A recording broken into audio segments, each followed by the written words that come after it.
Nothing really on record that we can find about the government, Mr. Brown, wanting to extend the number of days you can be detained without trial from the current 28. Would that be a good idea? Well, the Home Secretary certainly mooted that yesterday. Obviously, people are going to take advice from the security services, see what they say. Parliament has rejected it in the past. But it could be brought back. Absolutely, it could. Should it?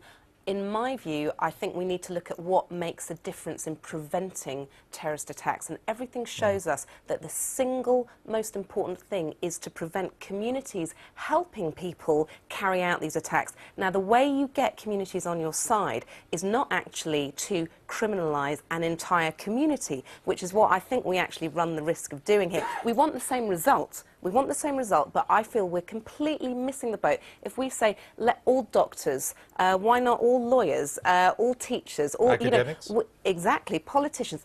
It's not effective. I don't even object to it because it's quite a funny thing. I object to it because it doesn't work, and that's why I hope the government will actually look at continuing the approach the Home Secretary has taken, which is to really say we have to work with communities, root these people out, prevent them from operating. All right, we're going to have to leave it there for the moment. Polly Neville-Jones, good to see you. I hope we'll be seeing you again in your new manifestation. Thank you very much. Nice yellow jacket. Thank you. Now, this afternoon, Gordon Brown will make a statement to the House of Commons on his plan. Some people clearly think that people coming into this country who've not been here for long are jumping the queue. Are they right to? Is it a real problem? It's certainly a real problem. I think your report highlighted something most people in Britain wouldn't recognise, which is that 95% of our social housing doesn't go to migrants. If you ask people in the East End where there's a housing shortage, if you ask people across the country, they'd say, oh, 60% goes to migrants. So there's a myth at the foundation of this debate, but the actual issue of the shortage of social housing is one of the most pressing issues that we have to deal with. Yes, because for 10 years your government has built almost none. Well, for 10 years the government ploughed far more money. I mean, we increased the money going into social housing by 300%, Andrew. The problem was we were actually making good the shortfall before in 18 years of Tory no, you built government. fewer houses than the Tories. Absolutely, because the money we put in... Look, if you put money into social housing, you can either spend it on repairing the stock that's there or building new ones. We decided people needed to have their homes rebuilt. That's what we did. Gordon Brown has changed that now. You say 5%, therefore 95 are going to indigenous people.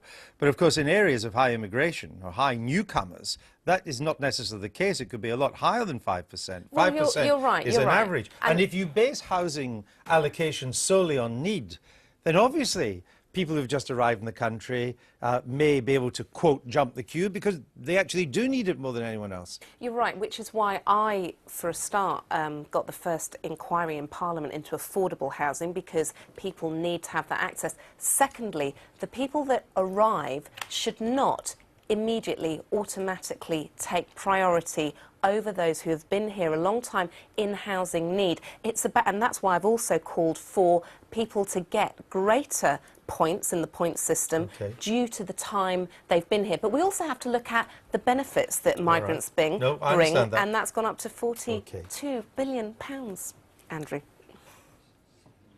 Is that all your money? Right. Some political stories are just so good that the truth and political myths. He's got a BBC Radio 4 series. He's with us now. Diane Abbott. Even I knew that, whoever she is. Yes. Now, this isn't These rigged are the winners. or anything. Just, it's not rigged. No. It's not rigged. No, it's absolutely fair result. Right. Fantastic. Stephen Walker in Birmingham. Stephen Walker in Birmingham. This mug is yours. All the wires are carrying our story that you won't be running at the next election. All for 10 years. Thanks to all our guests, especially to Una King. We'll be back at 11:30 tomorrow with live coverage of Gordon Brown's very first Prime Minister questions. It's box office. And we're going to be joined by Neil Kinnock and Michael Heseltine, so do join us then. Bye-bye. Bye-bye.